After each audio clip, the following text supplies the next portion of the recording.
This is Sean Wheelock, the play-by-play commentator for Bare Knuckle Fighting Championship.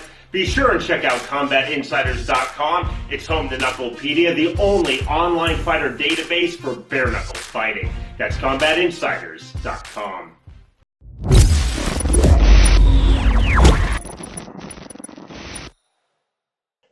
Welcome back to Combat Insiders. My name's Wayne Carl, coming to you from Australia once again, and I have a very special guest in Michelle Reeves, body transformation specialist, weight cutting specialist, who does a lot of work in the combat space. Hence the reason I've invited her onto the show. So welcome. Thank you very much for having me. So for those people that don't know who Michelle Reeves is, tell us a little bit about yourself and how you actually got involved in what you do. Okay, so if I start with my overall, I always say to people, okay, 44 years old, stay-at-home mum is actually how I started. I've always had an interest as food as medicine and food in general. I used to do a lot of marketing with produce back in the days, did a lot of work with the Anti-Cancer Council as to what the benefits of people eating fruit and veg. We're definitely in an era that no one eats fruit and veg like that they used to, certainly not when I was brought up. Probably back about 7-8 years ago now, I decided to change jobs, and I had always been in the fitness industry and, as I said, cross promotion with produce and that kind of stuff. So I decided to do my PT cert, and of course what comes with that is people always say, what do I eat? And not bagging the industry, but unfortunately these days we've got too many people that they might have done a diet and then they just copy it and hand it out and say that they're, a guru these days. So for me, I was always very adamant that I didn't want to go down that track. I would never recommend anything to anyone that I couldn't put my head down on the pillow at night and feel really good that I actually done something to help them. So it set off my journey on learning about nutrition. And to be honest, I've pretty much spent the last 6 years, if I don't average 2 to 3 courses a year, probably nothing less than 3 per year. And I've done everything from, proper government accredited programs for nutrition. I've also then went and did my ISSN as a sports nutrition specialist. I'm coming off the back of my accreditation as a sports nutritionist. I've spent some time studying biochemistry because, I think sometimes there's, you've got to be able to look past just the normal stuff. And I just like to understand why, especially I think in sports performance, because there's lots more factors to take into consideration. Probably I'm just a bit of a nerd at heart too. So I like reading and I like learning and, getting to apply that kind of stuff. And even next year, I already have an internship with a guy who's my biochemistry guru. And again, that's just to spend more time on how can I make people who are in sports performance, how can I help them do it even better? How can I increase their performance? How can I make sure that they stay at the top of their game and super healthy and the best that they can be? So it's just a continuous learning.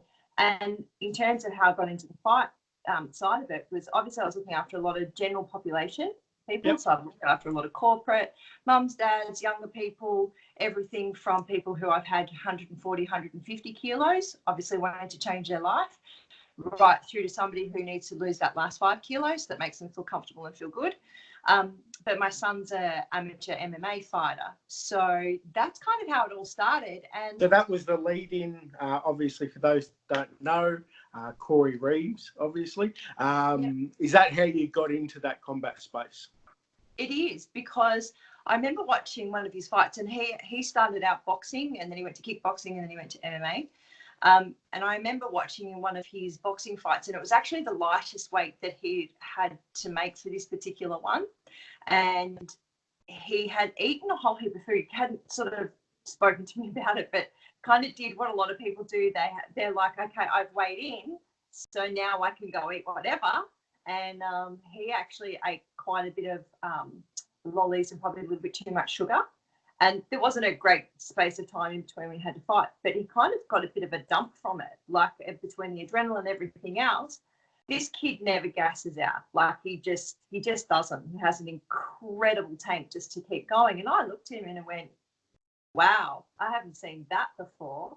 And I think it was kind of that epiphany for me at that moment. I went, I want to help him do something better. There's got to be a better way than this. It's certainly far beyond what I know. So now I need to go find the answer.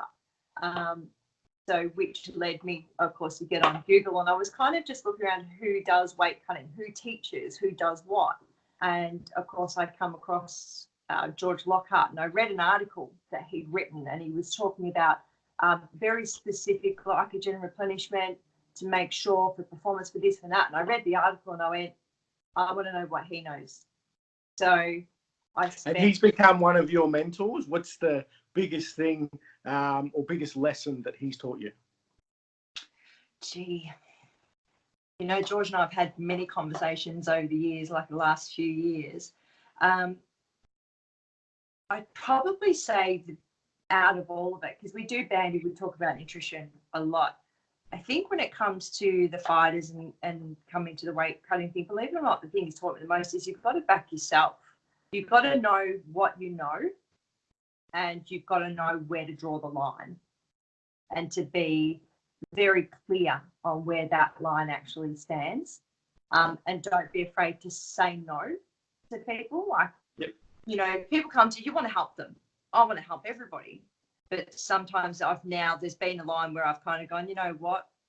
No, I'm not going down that path, or whatever it may be. So I think in terms of that, obviously George has taught me everything that he's ever done in terms of weight cutting and setting it up properly and all of that kind of stuff, and just performance through fight camp, everything. He's taught me all of that. So, but yeah, definitely just back yourself and know where to draw the line.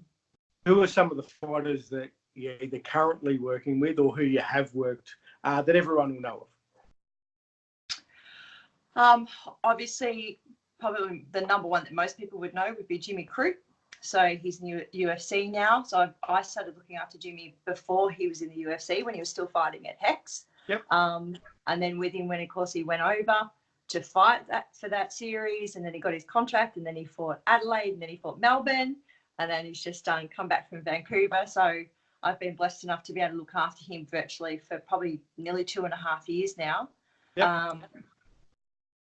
And then I've got, I'm really, really blessed, because I have a real mixture of people, whether it's pro fighters and amateur fighters, because to me, obviously, everyone matters. Yep. Pro fighters, there's Kimmelina Baldacchino and Stephen Baldacchino, Sean Gauchi, Aaron Goodson, a lot of these guys who fight under Hex, Path to Hex, Power Play, whether it's those, I've got some coming up for the Worlds, for the IMAF tournament. So yep. Just varied, lots of different, of course, people for XFC. So yeah, it's been really... I also wanted to touch on, you've just come off a Waco seminar. Do you want to talk to us about that? I know that was fairly exciting, so tell us what that was about. That was really awesome. I walked into a room of way more people than I'd anticipated at the start. And the really cool thing about that was lots of everyday people who are in this sport, but like I said, I'm not bagging the sport, but there's a whole host of really bad habits that have been up and coming. So one of the really good things for me is, it sounds stupid, but I give permission to people to eat. In a sport that most people either end up starving themselves, it's all about what they can cut out, foods that have been demonized, all of that kind of stuff, to actually get in there to people and go, hey, you know what? You're doing yourself a massive disservice. If you can achieve what you have and you're on empty, imagine what you could do when you're actually topped up and you're eating well and you sleep properly and you manage life in amongst all of that. That for me is huge. But like I said, giving someone permission to eat, I never get sick of hearing that when someone comes back and goes, oh, I feel so much better. Yeah. Or I've eaten and guess what? I lost weight. And I'm like, that's awesome. So Michelle, what does the future look like in the weight cutting aspect in the ideal world, coming from the body transformation specialist?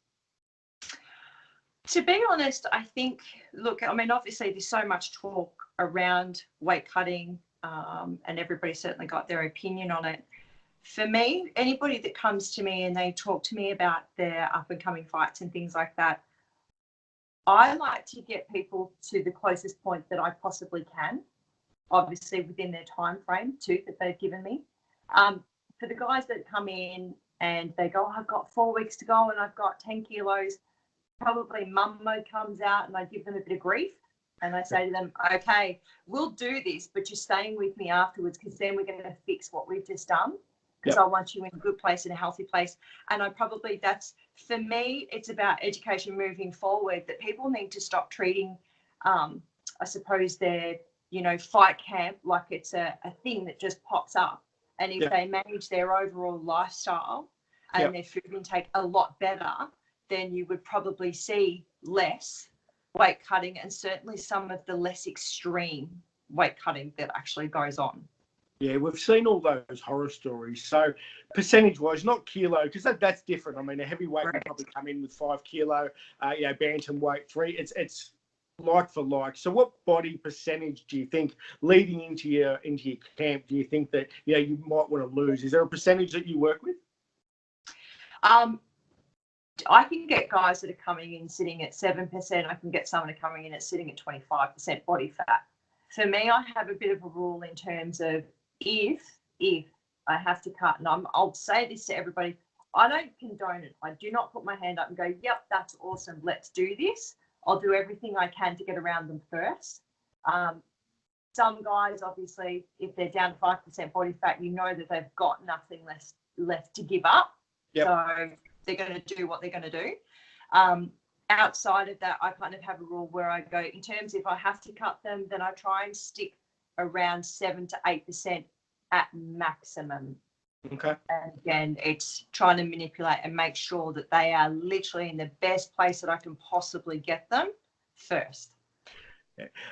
One thing that I will say, though, is everyone that knows me talking to the body transformation specialist, maybe I should come and see you because I'm a little on the chubby side. So maybe I need to come and see you. Anytime. My door's open. It's been fantastic talking to you. Where can we follow Michelle Reeves on, whether it be social media? Where can we follow you? So on Instagram, it is literally just michellereeves.com.au. That is also my website. Yep. Facebook is a bit of a pain in the butt because it's a Life Track PT, but it's spelled with a K, PT. But if you find Michelle Reeves, you'll pretty much find it. Or type in Michelle Reeves Body Transformation Specialist, it'll come up. Fantastic. Well, in all the years that we've both been in MMA, we've never actually met each other. So it's been a pleasure. I'm from Combat Insiders, so give us a like. Follow Michelle. Really appreciate your time. Really appreciate yours. Thank you so much for having me on, and I'm sure we'll speak again. Not a problem. Thank you. Take care. Bye. Yeah.